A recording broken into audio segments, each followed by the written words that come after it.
Hello बच्चों, तो आज का आखिरी चैप्टर में लेकर आ गया हूं आपके लिए और जो है आपका human I and colourful world. तो फटाफट से इसको डिस्कस करते हैं और इसके क्वेश्चंस भी डिस्कस करेंगे। चलिए स्टार्ट करते हैं हम अपनी वीडियो को।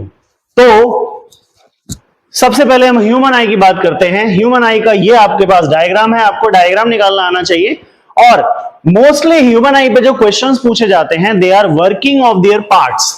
स्क्लेरा सबसे बाहर वाला पार्ट है, आइरिस ये वाला पार्ट है, इसके अंदर वाला कॉर्निया सबसे आउटर पार्ट है, प्यूपिल साइज को कंट्रोल करता है, आइरिस के प्यूपिल के साइज को कंट्रोल करता है, प्यूपिल लाइट को कंट्रोल करता है, लेंस रिफ्रैक्शन का काम करता है, सिलरी बॉडी लेंस की शेप को कंट्रोल करती है और इसी तरीके से रेटिना पर इमेज फॉर्म होती है। ऑप्टिक नर्व सिग्नल को ब्रेन तक ले जाने का काम करती हैं और retinal blood vessels blood supply करते हैं इसके अंदर। वाइट्रस ह्यूमर आंख को शेप प्रोवाइड करता है। सो ये आपको मोस्टली पूछे जाने वाला क्वेश्चन है जिसमें आपको ये याद रखना है कि आंख के अलग अलग पार्ट्स होते हैं और उनका अलग अलग फंक्शन होता है। चलिए देख लेते हैं आंख के फंक्शन क्या क्या हैं। सबसे पहले स्क्लेरा। स्क्लेरा क्या काम करता है? ये सबसे बाहर का आउटर मोस्ट पार्ट है और ये आंख को प्रोटेक्ट करता है, आंख को प्रोटेक्ट करता है और आई बॉल की शेप को प्रोटेक्ट करता है। नेक्स्ट है choroid. Choroid prevents the internal reflection of light. Choroid का काम क्या है? ये अंदर से आंख को घेर कर रखता है और जब लाइट अंदर एंटर करती है तो उसके वापस से रिफ्लेक्शन होने को ये रोकता है, जिसकी वजह से आंख में ज्यादा अलग अलग इमेज बनना स्टार्ट हो जाएंगी वरना। नेक्स्ट है रेटिना। रेटिना का काम क्या होता है? रेटिना के अंदर रॉड्स और कोन्स नाम के स्ट्रक्चर होते हैं, सेल्स होती हैं, लाइट सेंसिटिव सेल्स होती हैं। रॉड जो है वो intensity of low intensity light को सेंस करने का काम करती है, कौन जो है वो कलर को सेंस करने का काम करती है और ये दोनों मिलकर लाइट को सेंस करते हैं और उसे इलेक्ट्रिकल सिग्नल में कन्वर्ट करके ऑप्टिक नर्व्स के जरिए ब्रेन को ट्रांसफर कर देते हैं। नेक्स्ट आपके पास होती है सिलरी बॉडीज। ये मसल रिंग की फॉर्म में का स्ट्रक्चर है जो लेंस को शेप प्रोवाइड करता है और कर्वेचर ऑफ लेंस को कंट्रोल करने का काम करता है। नेक्स्ट है आइरिस। आइरिस प्यूपिल के साइज को कंट्रोल करता है जो एंट्री ऑफ लाइट को कंट्रोल करने का काम करता है। प्यूपिल क्या है?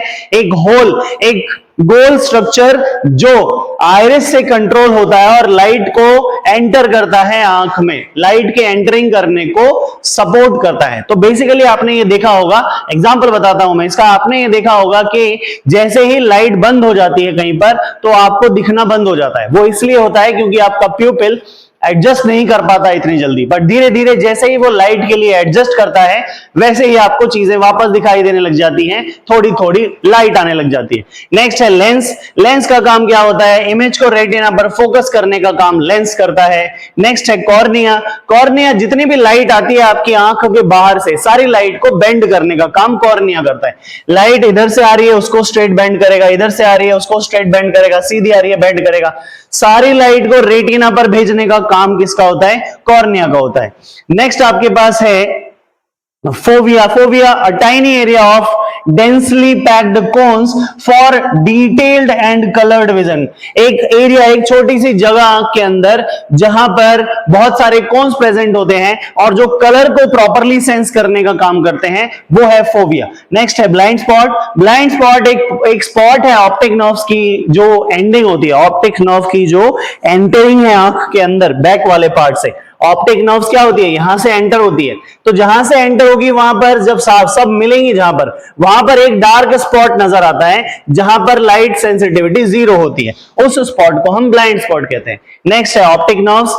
ऑप्टिक नर्व्स का काम क्या है? जितने भी इलेक्ट्रिकल पल्सेस बन रहे हैं रेटिना में, जितनी भी लाइट फॉल कर रही है और वो जितने भी इलेक्ट्रिकल सिग्नल बना रही है, सारे सिग्नल को ब्रेन तक ले जाने का काम करता है ऑप्टिक नर्व्स। तो ये था लाइट के द्वारा आंखों में होने वाली एक्टिविटी और उनके फंक्शन जो आंखों के पार्ट्स करते हैं। नेक्स्ट देखते हैं हम क्या है। नेक्स्ट है आपका ह्यूमन आई। ह्यूमन आई में अलग अलग फंक्शन है। इंपॉर्टेंट किसके फंक्शन है? रेटिना का फंक्शन इंपॉर्टेंट है, रेटिना आपको याद रखना है, रेटिना का फंक्शन इंपॉर्टेंट है। सिलरी मसल का फंक्शन इंपॉर्टेंट है, ciliary muscles are important. Curvature of lens को कंट्रोल करती है ये। आइरिस का फंक्शन इंपॉर्टेंट है, आइरिस आपके प्यूपिल के साइज को कंट्रोल करता है। प्यूपिल का फंक्शन इंपॉर्टेंट है, प्यूपिल क्या काम करता है, आपकी लाइट के अमाउंट को कंट्रोल करने का काम करता है। तो इस तरीके से आप इसमें आंखों के पार्ट को इजीली अंडरस्टैंड कर सकते हैं। नेक्स्ट देखिए, नेक्स्ट हमारे पास है डिफेक्ट ऑफ विजन। नॉर्मल आंख में जो भी लाइट आती है दूर से या पास से, सारी लाइट की जो इमेज है वो रेटिना के ऊपर बनती है। नॉर्मल आंख में सारी लाइट की इमेज रेटिना के ऊपर बनती है, यानी जितनी भी लाइट है वो सारी रेटिना पर जाकर क्रॉस होती है। बट मायोपिया हमारे पास एक ऐसा डिफेक्ट है जिसमें जो इमेज है वो रेटिना से पहले बन जाती है। मायोपिया डिफेक्ट में इमेज रेटिना से पहले बन जाती है। हाइपरमेट्रोपिया डिफेक्ट में इमेज रेटिना के बाद बनती है। हाइपरमेट्रोपिया डिफेक्ट में इमेज रेटिना के बाद बनती है। एक और डिफेक्ट होता है जिसको कहते हैं प्रेस बायोपिया। एक और डिफेक्ट है जिसको कहते हैं प्रेस बायोपिया। प्रेस बायोपिया ऐसा डिफेक्ट है जो हमारे एज के बढ़ने के साथ होता है, या फिर हम कहें कि सिलरी मसल्स के वीक होने के साथ होता है। सिलरी मसल्स के वीक होने के साथ होता है। मायोपिया डिफेक्ट को हम बोलते हैं नियर साइटेडनेस। इसमें आपको पास की चीज इजीली दिखाई देती है, दूर की चीज दिखाई नहीं देती। पास की चीज इजीली दिखाई देती है, दूर की दिखाई नहीं देती, इसलिए इसको नियर साइटेडनेस बोलते हैं। हाइपरमेट्रोपिया जो डिफेक्ट है उसको बोला जाता है फार साइटेडनेस, क्योंकि इसमें दो पास की चीज नहीं दिखाई देती, दूर की चीज क्लियरली दिखाई देती है। फार साइटेडनेस, दूर की चीज नहीं दिखाई देती। फार साइटेडनेस, दूर की चीज क्लियर दिखाई देती है, पास की चीज नहीं दिखाई देती। नियर साइटेडनेस, पास की चीज दिखाई देती है, दूर की चीज नहीं दिखाई देती। ये इसके अलग अलग नाम है। प्रेस बायोपिया को हम ओल्ड एज डिफेक्ट भी कहते हैं। प्रेस बायोपिया को हम ओल्ड एज डिफेक्ट भी कह सकते हैं। चलिए इसके रीजन जान लेते हैं। डिफेक्ट ऑफ विजन बेसिकली तीन टाइप के हैं आपके पास। बेसिकली डिफेक्ट ऑफ विजन तीन टाइप के हैं। पहला है मायोपिया।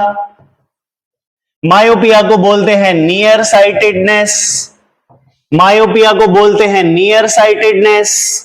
इसमें आपको विजिबल होता है नियर बाय, और इनविजिबल होता है या ब्लर्ड विजन होता है फार ऑब्जेक्ट्स के लिए। ठीक है। दूसरा होता है हाइपरमेट्रोपिया। दूसरा डिफेक्ट होता है हाइपरमेट्रोपिया। हाइपरमेट्रोपिया को बोलते हैं फार साइटेडनेस।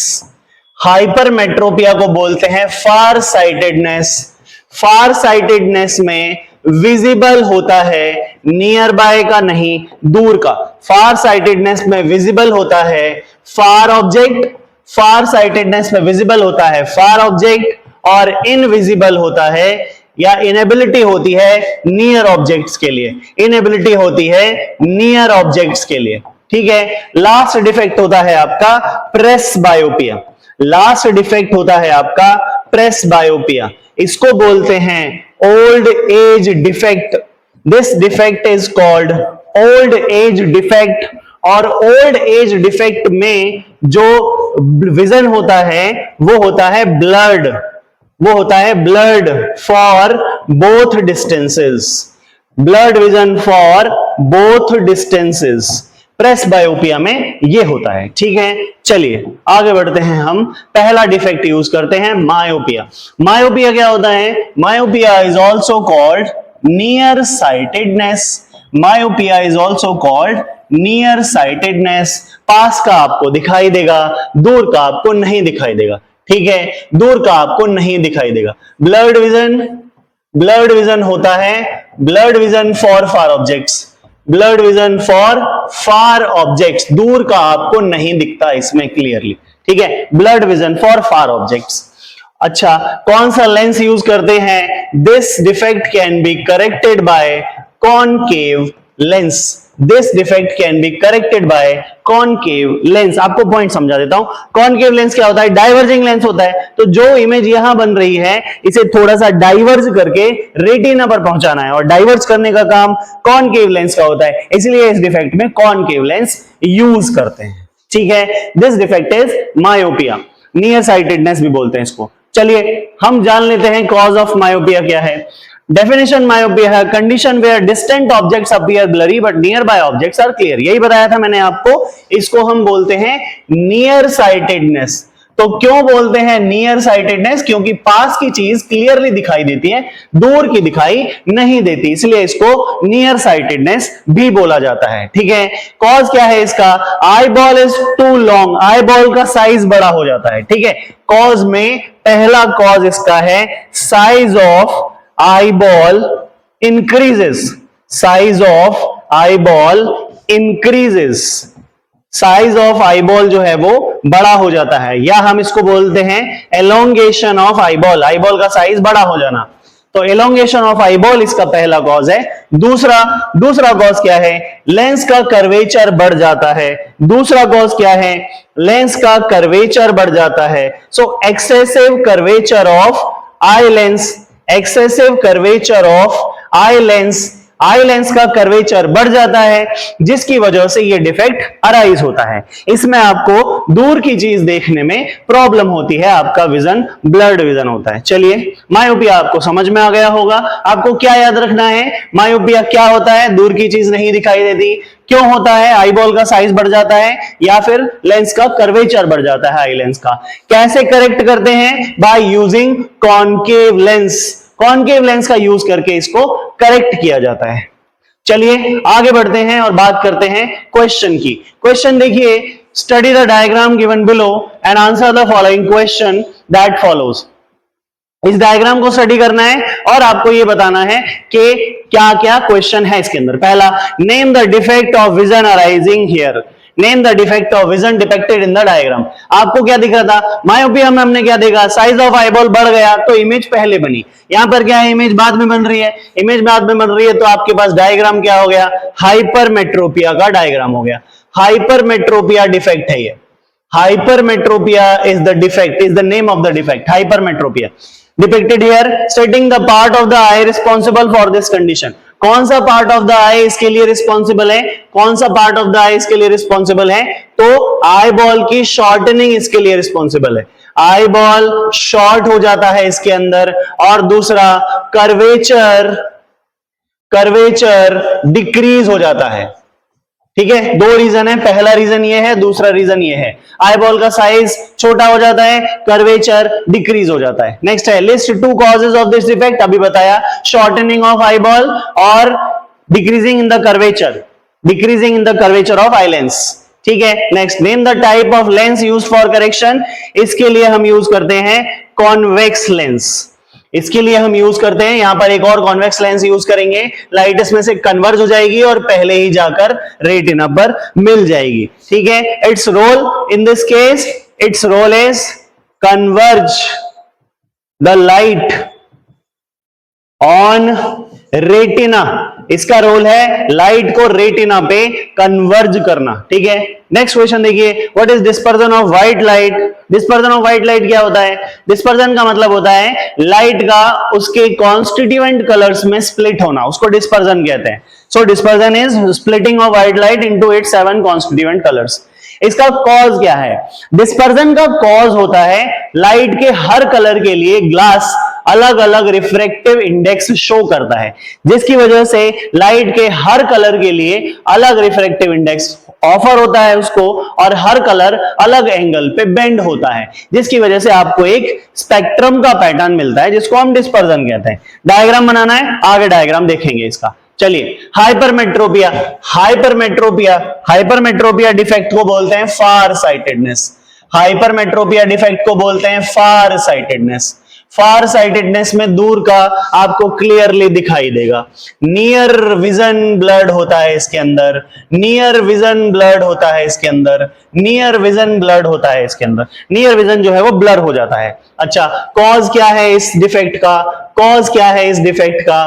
कॉज है shortening of eyeball, shortening of eyeball, shortening of eyeball, eyeball का साइज छोटा हो जाता है, ये इसका डिफेक्ट है। दूसरा डिफेक्ट है कर्वेचर आई लेंस का रिड्यूस हो जाता है, curvature of eye lens decrease हो जाता है, curvature of eye lens decrease हो जाता है, जिसकी वजह से जो इमेज है वो रेटिना से पीछे बनती है, रेटिना पर नहीं बनती। ठीक है, करेक्शन के लिए हम क्या यूज करते हैं इसमें? करेक्शन के लिए इस डिफेक्ट में हम यूज करते हैं कॉन्वेक्स लेंस। करेक्शन के लिए हम यहां यूज करते हैं कॉन्वेक्स लेंस। तो कॉन्वेक्स लेंस करेक्शन के लिए यहां पर यूज किया जाता है। चलिए देख लेते हैं cause of hypermetropia. Hypermetropia is called far sightedness. Hypermetropia is called farsightedness. Hypermetropia is called farsightedness, a condition where near objects appear blurry. पास की चीज नहीं दिखाई देती क्लियर, दूर की चीज क्लियर दिखाई देती है, इसको बोलते हैं हाइपरमेट्रोपिया। क्यों होता है? Eyeball is too short, eyeball का साइज छोटा हो जाता है और कॉर्निया और lens becomes too flat. Flat मतलब कर्वेचर डिक्रीज हो जाता है। ठीक है, next difficulty to seeing objects close, पास की चीज क्लियरली नहीं दिखाई देगी, तो सेम रीजन है इसका। करेक्शन के लिए हम यूज करेंगे कॉन्वेक्स लेंस। कॉन्वेक्स लेंस हम करेक्शन के लिए यूज करेंगे। नियर ऑब्जेक्ट्स ब्लरी होते हैं इसमें, नियर ऑब्जेक्ट्स आपको क्लियरली दिखाई नहीं देंगे, near objects are blurry, far objects आपको क्लियरली दिखाई देंगे। कॉज की बात करें तो आई बॉल का साइज छोटा हो गया और कॉर्निया या लेंस जो है वो फ्लैट हो गया। चलिए क्वेश्चन की बात करते हैं। A person suffering from an eye defect uses lens to power -1 dioptre. Eye lens से डिफेक्ट से सफर कर रहा है और लेंस यूज कर रहा है 1 डायोप्टर का, -1 डायोप्टर का। -1 डायोप्टर का यानी कौन सा लेंस है? कॉनकेव लेंस है। -1 डायोप्टर का यानी कौन सा लेंस है? कॉनकेव लेंस है। कॉनकेव लेंस कौन सा डिफेक्ट में यूज होता है? कॉनकेव लेंस यूज होता है मायोपिया में। कॉनकेव लेंस यूज होता है मायोपिया में। तो name the defect of vision, myopia. Cause क्या है? कॉज क्या है मायोपिया का? Elongation of eye ball. Elongation of eyeball इसका कॉज है, एलोंगेशन ऑफ आई बॉल। दूसरा इंक्रीज इन कर्वेचर, दूसरा increase in curvature of eye lens. Increase in curvature of eye lens इसका कॉज है, increase in curvature of eye lens इसका cause है। ठीक है, चलिए आगे बढ़ते हैं। State the nature of corrective lens. Nature of corrective lens diverging lens है। कॉनकेव लेंस है, कॉनकेव लेंस डाइवर्जिंग होता है, तो nature is diverging lens. Next देखिए प्रेस बायोपिया की बात करते हैं। चलो पहले करेक्ट डिफेक्ट ही पढ़ लेते हैं। प्रेस बायोपिया को हम, और दूसरा नाम है प्रेस बायोपिया का ओल्ड एज डिफेक्ट। प्रेस बायोपिया का दूसरा नाम है old age defect.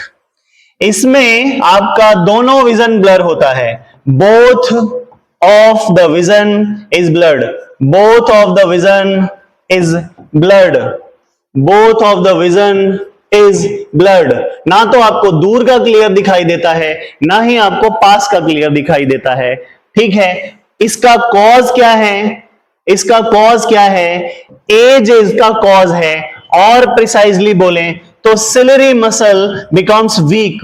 Ciliary muscles weak हो जाती हैं, ciliary muscles becomes weak, ciliary muscles weak हो जाती हैं, जिसकी वजह से वो लेंस के शेप को एडजस्ट नहीं कर पाती।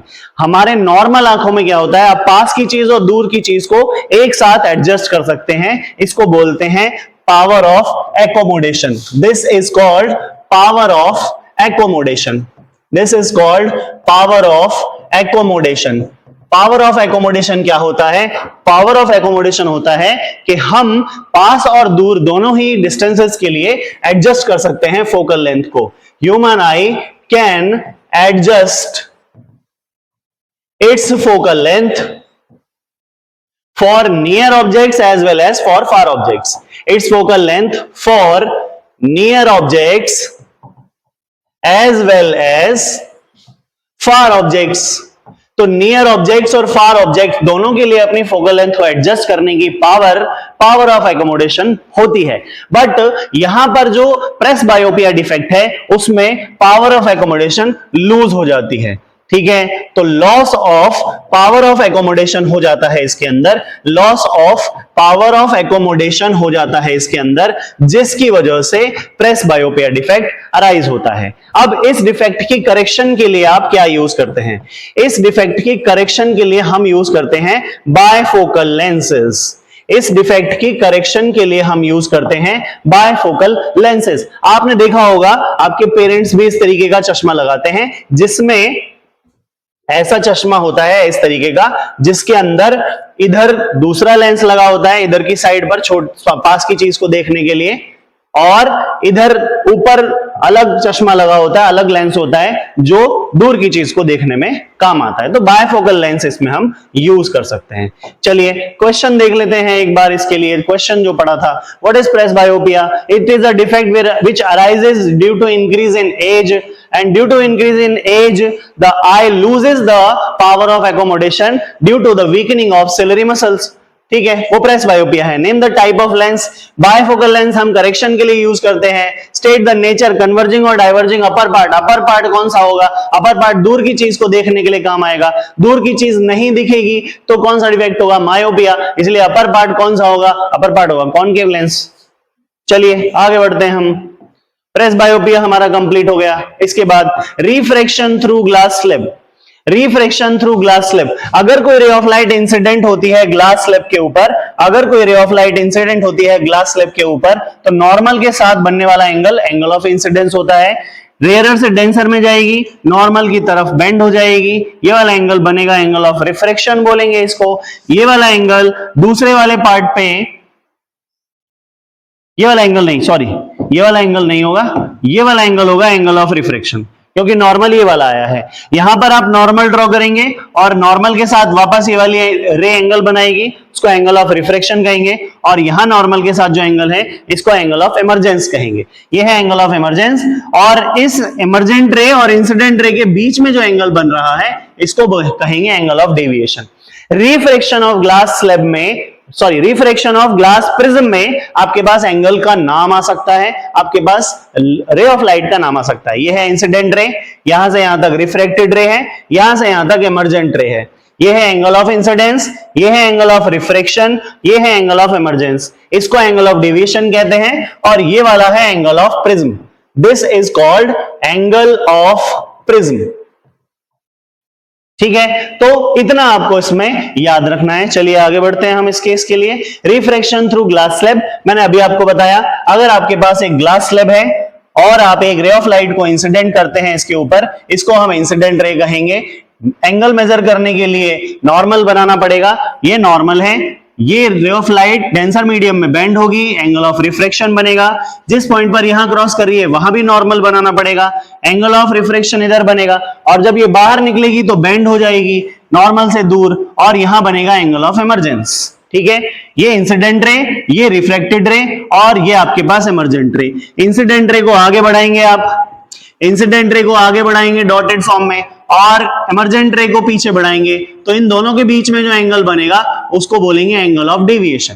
This is called angle of deviation.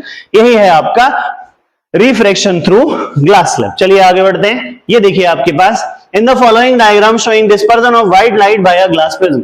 White light का डिस्पर्जन हो रहा है ग्लास प्रिज्म के थ्रू, और व्हाइट लाइट में पैटर्न जो बनता है वो बनता है आपका VIBGYOR. Violet, indigo, blue, green, yellow, orange, red, ऐसे पैटर्न बनता है। अब आपको क्या क्या दिया है देखो, व्हाइट लाइट चल रही है, आपसे पूछा है the colours of P and Q respectively are. P और Q के कलर्स क्या हो सकते हैं? तो ये वाला मैक्सिमम डेविएशन है, ये वाला मिनिमम डेविएशन है, ये वाला मैक्सिमम डेविएशन है, ये वाला मिनिमम डेविएशन है। मिनिमम डेविएशन होता है रेड कलर के लिए, मैक्सिमम डेविएशन होता है वॉयलेट कलर के लिए। दिख रहा होगा वॉयलेट और रेड। मिनिमम डेविएशन रेड के लिए होता है, मैक्सिमम डेविएशन वॉयलेट के लिए होता है। क्यू रेड होना चाहिए और पी आपके पास होना चाहिए वॉयलेट। वॉयलेट और रेड इसका आंसर है रिस्पेक्टिवली है, तो पी वॉयलेट और रेड, ऑप्शन बी करेक्ट है इसमें। ठीक है, चलिए आगे बढ़ते हैं हम इसमें। Observe the following diagram showing an image formation of an eye. बाहर मिल रहा है, बाहर मिल रहा है हाइपरमेट्रोपिया, बाहर मिल रहा है हाइपरमेट्रोपिया, बाहर मिल रहा है hypermetropia, far sightedness. Identify the defect of vision, hypermetropia है। List two causes. कॉजेज क्या है? आई बॉल का शॉर्ट हो जाना, shortening of eyeball, eyeball का शॉर्ट हो जाना, shortening of eyeball, shortening of eyeball इसका एग्जाम्पल है, मतलब इसका कॉज है। दूसरा कॉज है कर्वेचर डिक्रीज हो जाना, decrease in curvature of eye lens, curvature decreases, curvature of eye lens decrease हो जाना। Suitable corrective lens, overcome this defect. Corrective lens इसमें यूज करते हैं हम कॉन्वेक्स लेंस, करेक्टिव लेंस इसमें हम यूज करेंगे कॉन्वेक्स लेंस। चलिए आगे बढ़ते हैं, न्यूटन्स एक्सपेरिमेंट की बात करते हैं। What is Newton's experiment? Newton experiment क्या कहता है? न्यूटन ने क्या बताया कि भाई लाइट में 7 कलर होते हैं, हमने देख लिया, लाइट में 7 कलर होते हैं, हमने निकाल के देख लिया, पर क्या लाइट में और भी कलर हो सकते हैं? तो न्यूटन ने उसको ढूंढने के लिए एक प्रिज्म को उल्टा करके उस स्पेक्ट्रम के सामने रख दिया। इसको ढूंढने के लिए एक प्रिज्म को उल्टा करके न्यूटन ने स्पेक्ट्रम के सामने रख दिया। ठीक है, स्पेक्ट्रम एक पहले वाले प्रिज्म 1 से, ग्लास प्रिज्म से स्पेक्ट्रम ऑफ 7 कलर हमको मिला। पहले वाले ग्लास प्रिज्म से स्पेक्ट्रम ऑफ 7 कलर हमको मिला, जिसको हमने डिस्पर्जन नाम दिया था। बट जैसे ही न्यूटन ने उल्टा करके दूसरा प्रिज्म रखा, सारे कलर कंबाइन हो गए, दोबारा सारे कलर दोबारा कंबाइन हो गए, रिकॉम्बिनेशन ऑफ कलर्स हुआ, और रिकॉम्बिनेशन से दूसरी साइड पर व्हाइट लाइट मिल गई। रिकॉम्बिनेशन से दूसरी साइड पर क्या, कौन सी लाइट मिल गई? व्हाइट लाइट मिल गई। तो न्यूटन ने अपना कंक्लूजन दिया। क्या कंक्लूजन दिया? न्यूटन ने कंक्लूजन दिया कि व्हाइट लाइट में सिर्फ 7 कलर होते हैं। न्यूटन ने कंक्लूजन दिया that white light only have 7 colours. White light only have 7 colours. White light में टोटल 7 कलर होते हैं, ऐसा न्यूटन ने स्टेटमेंट दिया। ठीक है, this is called Newton's experiment. Next चलते हैं, डिस्पर्जन ऑफ लाइट। हमने अभी पढ़ा डिस्पर्जन ऑफ लाइट क्या होता है। लाइट, व्हाइट लाइट का 7 कलर्स में, 7 कॉन्स्टिट्यूएंट कलर्स में स्प्लिट होना डिस्पर्जन होता है। व्हाइट लाइट का 7 कॉन्स्टिट्यूएंट कलर्स में स्प्लिट होना डिस्पर्जन होता है। पहला violet, indigo, blue, green, yellow, orange, red. Red colour सबसे कम डेविएट होता है, वॉयलेट कलर सबसे ज्यादा डेविएट होता है। रेड कलर सबसे कम डेविएट होता है, वॉयलेट सबसे ज्यादा डेविएट होता है। एंगल सबसे ज्यादा बेंडिंग का वॉयलेट का होता है, सबसे कम रेड का होता है। और इस कलर के बैंड को हम बोलते हैं स्पेक्ट्रम। इस कलर के बैंड को हम बोलते हैं स्पेक्ट्रम। चलिए इसको डिस्पर्जन बोलते हैं। Splitting of light through prism, ये लाइट की स्प्लिटिंग है प्रिज्म से, क्योंकि refractive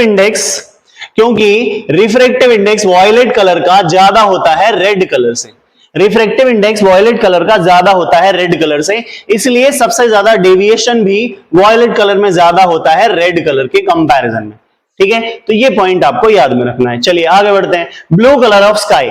blue colour of sky क्या है? हमने ये पढ़ा है, हमें ये पता है कि लाइट में जो वेवलेंथ होती है, लाइट का जो पैटर्न होता है, violet, indigo, blue, green, yellow, orange और रेड, ये साइड पर स्मॉलर वेवलेंथ्स होती हैं, ये साइड पर स्मॉलर वेवलेंथ्स होती हैं, और दूसरी रेड साइड पर लार्जर वेवलेंथ्स होती है।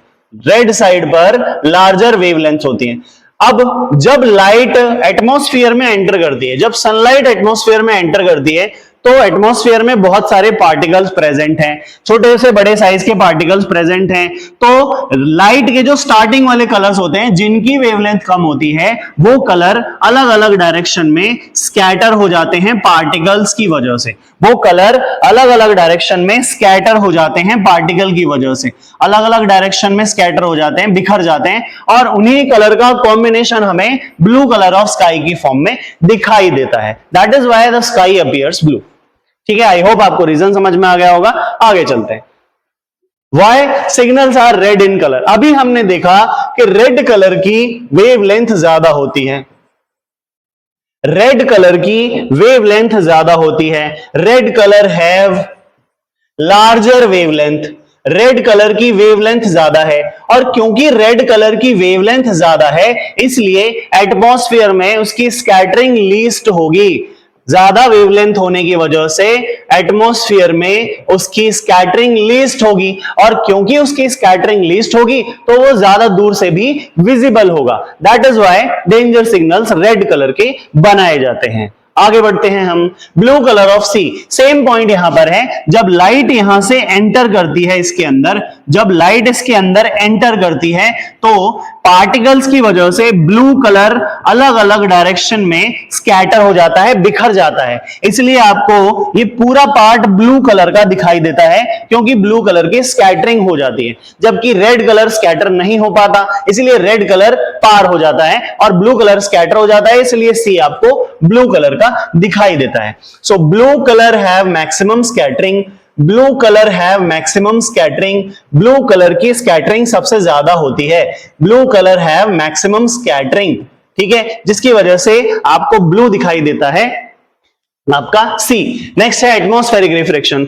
अब एटमॉस्फेयर में क्या होता है, एटमॉस्फेयर में अलग अलग लेयर्स होती हैं। जैसे अर्थ के सरफेस के पास वाली लेयर ज्यादा डेंस होगी, अर्थ के सरफेस से थोड़ी ऊपर वाली लेयर कम डेंस होगी, उससे ऊपर वाली लेयर और ज्यादा कम डेंस होगी। तो डेंसिटी ऑफ लेयर जैसे जैसे आप ऊपर बढ़ेंगे वैसे वैसे कम होती जाती है। डेंसिटी कम होने की वजह से क्या होता है, जब लाइट एटमॉस्फेयर में एंटर करती है, जब लाइट एटमॉस्फेयर में एंटर करती है तो वो बेंड होके एंटर करती है, और जब वो बेंड होके एंटर करेगी तो वो डिफरेंट पोजीशन से आती हुई अपीयर होगी, जिसकी वजह से एटमॉस्फेरिक रिफ्रैक्शन होता है। जिसमें हमारे पास अगर स्टार यहां पर प्रेजेंट है तो बेंडिंग ऑफ लाइट की वजह से ऑब्जर्वर को स्टार उसकी पोजीशन से थोड़ा सा उठा हुआ दिखाई देता है। इसको बोलते हैं real position of a star. This is called real position of star and this is apparent position of star. ठीक है, नेक्स्ट बात करते हैं हम ट्विंकलिंग ऑफ स्टार की। ट्विंकलिंग ऑफ स्टार क्या होता है, हमें पता है एटमॉस्फेयर में अलग अलग लेयर्स होती हैं, एटमॉस्फेयर में अलग अलग लेयर्स होती हैं,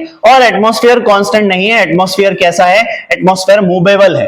एटमॉस्फेयर कैसा है, एटमॉस्फेयर मूवेबल है। जैसे ही स्टार से लाइट आपके एटमॉस्फेयर में एंटर होती है वैसे ही रिफ्रैक्शन होता है, और रिफ्रैक्शन की वजह से लाइट आपको दूसरी जगह से आती हुई अपीयर होती है। लाइट आपको दूसरी जगह से आती हुई अपीयर होती है। बट इंपॉर्टेंट पॉइंट इज के क्योंकि एटमॉस्फेयर मूवेबल है तो एटमॉस्फेयर क्या होता है, एटमॉस्फेयर शिफ्ट होने लगता है। एटमॉस्फेयर क्या होता है, ये पूरा एटमॉस्फेयर यहां से थोड़ा सा मूव करने लगता है, और जैसे एटमॉस्फेयर मूव करता है स्टार मूव करने लगता है, स्टार मूव करता हुआ दिखाई देता है। तो कभी तो स्टार की हमें ब्राइट लाइट हमारी आंखों में एंटर हो जाती है, और कभी स्टार की फेड लाइट हमारी आंखों में एंटर होती है, और इसी कॉम्बिनेशन को हम ट्विंकलिंग इफेक्ट कहते हैं। This combination is called twinkling effect of star. Next आगे बढ़ते हैं, चलिए एडवांस सनराइज और डिलेड सनसेट क्या होता है। हमने ये पढ़ा है कि अगर हमारे पास, मान लीजिए हमारे पास ये अर्थ है और ये होराइजन पॉइंट है और ये उसका एटमॉस्फेयर है अर्थ के चारों तरफ का। अगर सन आपका यहां पर प्रेजेंट है तो एडवांस सनराइज और डिलेड सनसेट में दोनों में ही सन होराइजन लाइन से नीचे होगा, होराइजन लाइन से नीचे होगा। बट जैसे ही उससे टकराकर सनलाइट हमारे एटमॉस्फेयर में एंटर करेगी, जैसे ही उससे टकराकर सनलाइट हमारे एटमॉस्फेयर में एंटर करेगी, जैसे ही उससे टकराकर सनलाइट हमारी एटमॉस्फेयर में एंटर करेगी वैसे ही वो बेंड हो जाएगी, और आपको ऐसा लगेगा कि इस स्ट्रेट लाइन पर सन प्रेजेंट है, इस स्ट्रेट लाइन पर सन प्रेजेंट है। ऑब्जर्वर को ऐसा लगेगा, बट सन अभी भी होराइजन से नीचे प्रेजेंट है, बट सन दिख रहा है ऊपर। तो ये सन की एक्चुअल पोजीशन है, ये सन की अपरेंट पोजीशन है। सन होराइजन से नीचे रहते हुए भी राइज होता हुआ दिख रहा है, इसी को बोलते हैं एडवांस सनराइज। और जब सन सेट हो जाता है, उस सेट होने के बाद भी सन आपको ऊपर दिखाई देता है ड्यू टू रिफ्रैक्शन, इसको बोलते हैं डिलेड सनसेट। ठीक है, इसको बोलते हैं डिलेड सनसेट। एडवांस सनराइज में 2 मिनट का टाइम होता है, डिलेड सनसेट में 2 मिनट का टाइम होता है, और इन दोनों मिनट को मिलाकर हमारे पास डे बनता है, जिसको बोलते हैं हम apparent length of the day. कई बार क्वेश्चन आ जाता है, इसको बोलते हैं apparent length of the day. Apparent length of the day और real length of the day में डिफरेंस होता है 4 मिनट का। Apparent length of the day और real length of the day में 4 मिनट का डिफरेंस होता है। क्यों डिफरेंस होता है? 2 मिनट एडवांस सनराइज में लगते हैं, 2 मिनट डिलेड सनसेट में लगते हैं, और इसलिए 4 मिनट का टोटल डिफरेंस आता है। चलिए आगे बढ़ते हैं इसमें। नेक्स्ट हमारे पास है अपरेंट पोजीशन ऑफ स्टार। मैंने आपको अभी बताया एटमॉस्फेयर हमारा अलग अलग होता है, लेयर्स की फॉर्म में होता है। तो अगर हमारे पास स्टार कहीं यहां प्रेजेंट है और इससे आने वाली लाइट क्योंकि एटमॉस्फेयर में एंटर होकर आ रही है तो नॉर्मल की तरफ धीरे धीरे बेंड होती हुई आती है। हम यहां ज्यादा बेंडिंग दिखा रहे हैं, बट वो बहुत माइन्यूट में बेंड होती हुई आती है, और जैसे ही बेंड होती हुई आती है तो उस लाइट के स्ट्रेट लाइन में ऑब्जर्वर को वो स्टार दिखाई देता है, जो उसकी एक्चुअल पोजीशन नहीं होती, उसकी अपरेंट पोजीशन होती है। उसी पोजीशन को अपरेंट पोजीशन ऑफ स्टार कहते हैं, और ये होता है एटमॉस्फेरिक रिफ्रैक्शन की वजह से। आगे बढ़ते हैं, चलिए स्कैटरिंग ऑफ लाइट क्या होता है। स्कैटरिंग ऑफ लाइट क्या होता है? जब भी लाइट किसी एटमॉस्फेयर में एंटर होती है तो छोटे छोटे पार्टिकल उस एटमॉस्फेयर में प्रेजेंट होते हैं। लाइट जब भी एटमॉस्फेयर में एंटर होगी छोटे छोटे पार्टिकल उस एटमॉस्फेयर में प्रेजेंट होंगे। जैसे ही लाइट पार्टिकल से टकराएगी वो अलग अलग डायरेक्शन में बिखर जाती है, पार्टिकल से टकराने के बाद लाइट अलग अलग डायरेक्शन में स्कैटर हो जाती है और पार्टिकल का साइज अगर वेवलेंथ ऑफ लाइट से आसपास है तो कलर में स्कैटर हो जाती है। इस फिनोमेना को स्कैटरिंग ऑफ लाइट कहते हैं। जब भी लाइट किन्हीं पार्टिकल से टकराती है तो अपनी डायरेक्शन को रीडिस्ट्रीब्यूट कर लेती है, इसको बोलते हैं स्कैटरिंग। अगर पार्टिकल का साइज लाइट के वेवलेंथ के आसपास है तो लाइट में कलर भी अलग अलग स्कैटर हो जाते हैं। इस फिनोमेना को स्कैटरिंग ऑफ लाइट कहते हैं। चलिए आगे बढ़ते हैं, हम क्वेश्चन करते हैं और लास्ट पेज है ये। Observe the following diagram and answer the following question. आपको ये डायग्राम देखना है। डायग्राम में इमेज देखिए कहां बन रही है, इमेज बन रही है रेटिना से पहले। इमेज बन रही है रेटिना से पहले। रेटिना से पहले बनने वाली इमेज के लिए हमने डिफेक्ट पढ़ा है। कौन सा डिफेक्ट होता है? रेटिना से पहले बनने वाली इमेज के लिए होता है मायोपिया। आईबॉल का साइज बड़ा, मायोपिया डिफेक्ट है आपके पास। कौन सा? Identify the defect. Myopia defect है। डिफेक्ट बहुत अच्छे से करना है, क्वेश्चन बहुत इंपॉर्टेंट है, आते हैं इसके अंदर। मायोपिया डिफेक्ट है। Next list of reason. Reason क्या है? रीजन है पहला एलोंगेशन ऑफ आईबॉल। रीजन पहला है एलोंगेशन ऑफ आईबॉल। रीजन पहला है एलोंगेशन ऑफ आईबॉल। दूसरा एक्सेसिव कर्वेचर ऑफ आईलेंस। दूसरा excessive curvature of eye lens. Eye lens का कर्वेचर बढ़ जाता है, excessive curvature of eye lens. Name the type of lens used for the correction of this effect. कौन से टाइप ऑफ लेंस यूज करेंगे इसके करेक्शन के लिए? तो इसके करेक्शन के लिए लेंस यूज करते हैं कॉनकेव लेंस। इसके करेक्शन के लिए लेंस यूज करते हैं कॉनकेव लेंस। नेक्स्ट है the colour of sky from the earth appears blue but from the space it appears black. देखो स्पेस ब्लू क्यों होता है ये तो हमने अभी एक्सप्लेन कर लिया, क्योंकि ब्लू कलर की वेवलेंथ कम होती है। जैसे ही लाइट एटमॉस्फेयर में एंटर करती है कम वेवलेंथ छोटे पार्टिकल से स्कैटर हो जाती है और आपको आसमान आपका ब्लू दिखाई देता है। स्पेस में क्यों ब्लू नहीं दिखाई देता? क्योंकि स्पेस के अंदर स्पेस के अंदर स्कैटरिंग के लिए पार्टिकल प्रेजेंट नहीं है। स्पेस के अंदर स्कैटरिंग के लिए पार्टिकल प्रेजेंट नहीं है। पार्टिकल्स नहीं है तो स्कैटरिंग नहीं होती है, और स्कैटरिंग नहीं होती है तो लाइट या जो स्पेस है वो आपको डार्क ही दिखाई देगा। So that is the reason behind this question. ठीक है, चलिए आई होप आपको ये चैप्टर भी बहुत अच्छे से समझ में आ गया होगा। मैंने आपको चारों चैप्टर के प्रॉपर रिवीजन दी है, आपको उसके क्वेश्चंस डिस्कस किए हैं, आपको कॉन्सेप्ट समझाए हैं। आई होप आपको सब समझ में आ गया होगा। अगर आपको कोई भी टॉपिक समझ में नहीं आता है आप उसी वीडियो के नीचे कमेंट कर सकते हैं, मैं दोबारा उस कॉन्सेप्ट की वीडियो आपके लिए लेकर आऊंगा। आप सबको पेपर के लिए बेस्ट ऑफ लक। पढ़ते रहिए और बहुत अच्छे से पेपर करके आइए। मिलते हैं अगले वीडियो में।